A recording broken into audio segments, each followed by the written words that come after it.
मेहुल चोकसी 62 साल का इंडियन जो मास्टरमाइंड था पीएनबी स्कैम का, उसको अप्रीहेंड कर लिया गया डोमिनिका में 26 मई 2021 को। और वो इस टाइम पे डोमिनिका में उनकी सीआईडी के कंट्रोल में है या उनकी सीआईडी की कस्टडी में है। मेहुल चोकसी इन्वॉल्व था पीएनबी स्कैम में, जहां पे वो अपने नेफ्यू नीरव मोदी के साथ इन्वॉल्व था, जिसपे उसने पीएनबी बैंक को लूटा $2 बिलियन का, यानी कि ₹13,500 करोड़ का। ये स्कैम किया गया था साल 2011 में, जब यहां पे कांग्रेस रूल था, यानी कि मनमोहन सिंह गवर्नमेंट का रूल था। और इस स्कैम के अंदर गवर्नमेंट के ऑफिशियल्स का, यानी कि देखा जाए तो इंडियन गवर्नमेंट जो थी मनमोहन सिंह की, उसके मिनिस्टर्स का हाथ था। और उसके अंदर जो है इनको काफी बैंक को लूटा गया और इसमें कुछ बैंक के ऑफिशियल्स भी इन्वॉल्व थे। ये जो स्कैम था ये नोटिस में आया गवर्नमेंट के, इंडियन गवर्नमेंट के 2017 में, जब पीएम मोदी की गवर्नमेंट थी। और मेहुल चोकसी और नीरव मोदी, इनको जैसे इसकी हिंट लगी, क्योंकि इनके कनेक्शंस थे कांग्रेस के साथ, और कांग्रेस के साथ काफी लॉयल्टी थी इवन सीबीआई के लोगों की या बैंक के लोगों की, जिन्होंने इनको इसकी खबर दी। और इसके बाद ये सीक्रेटली यहां से इंडिया से भाग गए। इससे पहले कि सीबीआई ईडी कुछ एक्शन ले पाती या इनको क्वेश्चन कर पाती या इनके बारे में ऐसा कोई डायरेक्टिव निकाल पाती कोर्ट से लेके कि ये कंट्री छोड़ के नहीं जाएंगे, उससे पहले ये चुपचाप इंडिया छोड़ के भाग गए। और ये जो इन्वेस्टिगेशन अभी स्टार्ट ही हुई थी, उसी से पहले इन्होंने इंडिया को छोड़ दिया। कुछ लोगों ने उस टाइम पीएम मोदी की गवर्नमेंट को क्रिटिसाइज करना किया कि किस तरीके से उन्होंने इंडिया से इनको जाने दिया। लेकिन जब तक सीबीआई या ईडी ने कोई एफआईआर फाइल नहीं की थी, वो इनको किसी तरीके से रोक नहीं सकते थे, क्योंकि इनको रोकने के लिए कोई इनको कोर्ट से ऑर्डर चाहिए था या वहां पे कोई डायरेक्टिव चाहिए था।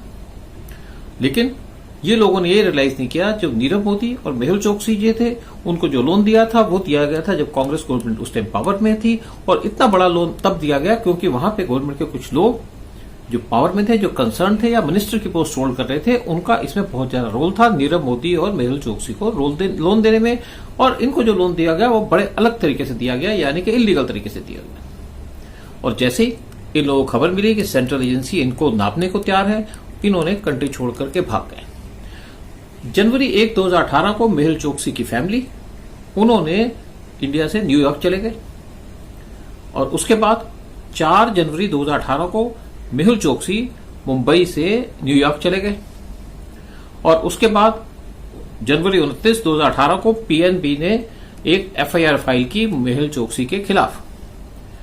साथ में ये जो एफआईआर फाइल की थी, ये की थी नीरव मोदी के खिलाफ भी। सीबीआई ने एफआईआर फाइल की जनवरी 31, 2018 को, और उन्होंने अपनी इन्वेस्टिगेशन स्टार्ट कर दी। लेकिन इन्वेस्टिगेशन करने से पहले ही मेहुल चोकसी और नीरव मोदी इंडिया छोड़ के जा चुके थे।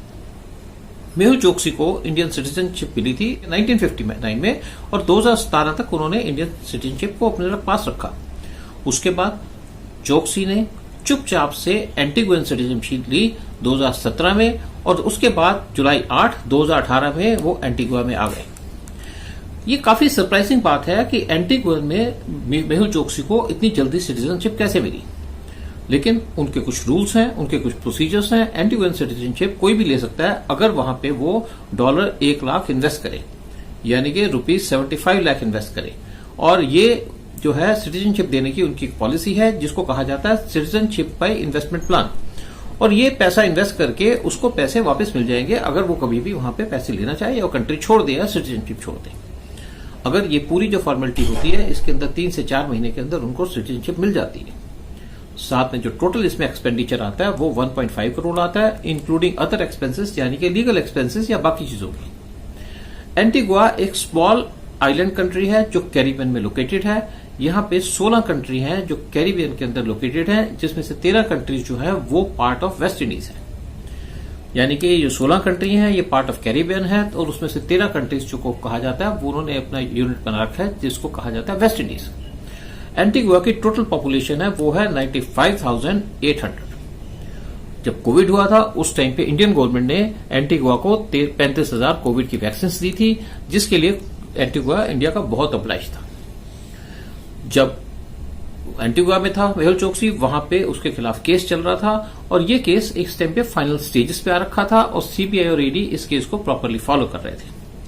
दूसरी तरफ जहां तक नीरव मोदी की बात करें, जो मेहुल चोकसी का नेफ्यू है, उसको भी लंदन भाग गया था, लेकिन उसको भी ट्रैक करके उसको इंडियन गवर्नमेंट ने प्रेशराइज करके यूके की प्रिजन में डाल दिया और उसके खिलाफ भी केस चल रहा है और ये उम्मीद की जा रही है कि वो भी बहुत जल्दी इंडिया वापस आ जाएगा।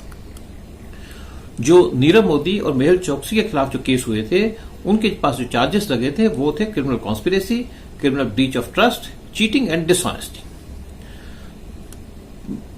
ट्यूसडे मई 25, 2021 को विजय अग्रवाल, मेहुल चोकसी के लॉयर, उन्होंने कहा कि मेहुल चोकसी इज मिसिंग और साथ में जो उसके फैमिली मेंबर्स हैं वो वरिड हैं और एंक्शियस हैं और उन्होंने कहा कि उन्होंने उसको बुलाया इश्यू डिस्कस करने के लिए।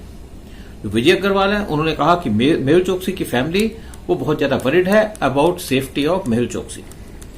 एंटीगुआ पुलिस ने इमीडिएटली एक्शन स्टार्ट कर दिया और उन्होंने मैनहंट स्टार्ट कर दिया, सर्च करना शुरू कर दिया मेहुल चोकसी को। मेहुल चोकसी को देखा गया इन्वेस्टिगेशन के द्वारा कि वो वहां पे एक ड्राइव करके गया था, जगह है जॉली हार्बर। ये वहां पे गए 23 मार्च 2021 को संडे इवनिंग को 5 बजे के आसपास। वहां पे एक प्रोमिनेंट रेस्टोरेंट में इनको डिनर के लिए जाना था। मेहुल चोकसी अपना घर छोड़ के गए मई 23, 2021 को इवनिंग को डिनर के लिए एक वेल नोन रेस्टोरेंट था सदर्न पार्ट ऑफ आइलैंड में और उसके बाद मेहुल चोकसी को वहां पे किसी ने देखा नहीं। चोकसी की वहां पे व्हीकल मिली जब पुलिस ने वहां पे इन्वेस्टिगेशन शुरू की और ये मिली जॉली हार्बर के पास, लेकिन वहां पे मेहुल चोकसी का कोई साइन नहीं था। 25 मई 2021 को एंटीगुआ के प्राइम मिनिस्टर गैस्टन ब्राउन, उन्होंने कहा कि उनके पास रिलायबल इन्फॉर्मेशन है कि चोकसी का जो डिपार्चर है वो अभी तक कोई कंफर्म नहीं है और ये हो सकता है कि चोकसी अभी तक एंटीगुआ के अंदर ही हो। एंटीगुअन पुलिस ने एक मिसिंग पर्सन नोटिस की रिक्वेस्ट की इंटरपोल को और उन्होंने उनसे डिमांड की कि उनको येलो नोटिस दिया जाए और ये मिलते ही उन्होंने इसको सर्कुलेट कर दिया चोकसी को ट्रेस करने के लिए। येलो नोटिस के बारे में कहा जाता है कि एक ये ग्लोबल पुलिस अलर्ट है उन लोगों के लिए मिसिंग पर्सन्स होते हैं और ये पब्लिश किया जाता है कि अगर विक्टिम को कोई पेरेंटल अबडक्टर किया जाता है या क्रिमिनल अबडक्शन की जाती है, किडनैपिंग किया जाता है या अनएक्सप्लेन्ड उसकी डिसअपीयरेंस हो जाती है। ये येलो नोटिस मिलने के बाद उनकी सर्च कर हुई एंटीगुआ में भी और आसपास की कंट्रीज में भी और ये बिलीव किया जाता था कि शायद मेहुल चोकसी वहां से क्यूबा भाग गए या कोई कैरेबियन कंट्री में चले गए हों, लेकिन उनके खिलाफ क्योंकि चोकसी के खिलाफ एक क्रिमिनल प्रोसीडिंग चल रही थी एंटीगुआ के अंदर और उनका वहां से किस बाय एयर जाना पॉसिबल नहीं था क्योंकि उनको वॉच लिस्ट में रखा हुआ था। तो ये उम्मीद की जा रही थी कि चोकसी अगर भागे हैं तो वो नेचुरली एक कोई स्मॉल बोट में गए होंगे। रिस्की था लेकिन फिर भी पॉसिबिलिटी यही थी क्योंकि बोट्स भी चलती हैं वहां पे इवनिंग के और रात के टाइम में ऐसी चीज में और स्मगलिंग के लिए भी वहां पे बोट्स चला करती हैं सी के अंदर। ये बिलीव किया जा रहा था कि जो चोकसी हैं वो या क्यूबा गए हैं या कोई और कैरिबियन कंट्री में गए हैं। लेकिन उसके बाद 26 मई 2021 को खबर आई कि मेहुल चोकसी को ट्रेस कर लिया गया है डोमिनिका के अंदर और पुलिस जो है वहां पे अरेंजमेंट कर रही है उनको हैंडओवर करने का एंटीगुआ पुलिस को। लेकिन एंटीगुआ के प्राइम मिनिस्टर ब्राउन ने कहा कि उनके पास कंफर्म रिपोर्ट है कि चोकसी को अरेस्ट कर लिया गया है डोमिनिका के अंदर और ये उन्होंने कहा कि उन्होंने डोमिनिका गवर्नमेंट से कहा है कि वो उसको डायरेक्टली इंडिया को रिपेट्रिएट करे। उन्होंने कहा कि उनको जो नेशनलिटी दी गई है एंटीगुआ की, इससे उनको किसी टाइप की भी या चोकसी को किसी टाइप की भी प्रोटेक्शन नहीं मिलती।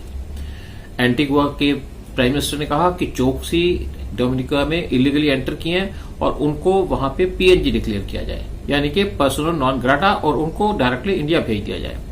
डोमिनिका गवर्नमेंट ने कंफर्म किया कि मेहुल चोकसी को अरेस्ट कर लिया गया और उनके पास उनकी कस्टडी है और उनको डिपोर्ट किया जाएगा इंडिया, क्योंकि इवन एंटीगुआ के प्राइम मिनिस्टर ने कहा है कि उनको इंडिया डिपोर्ट किया जाए।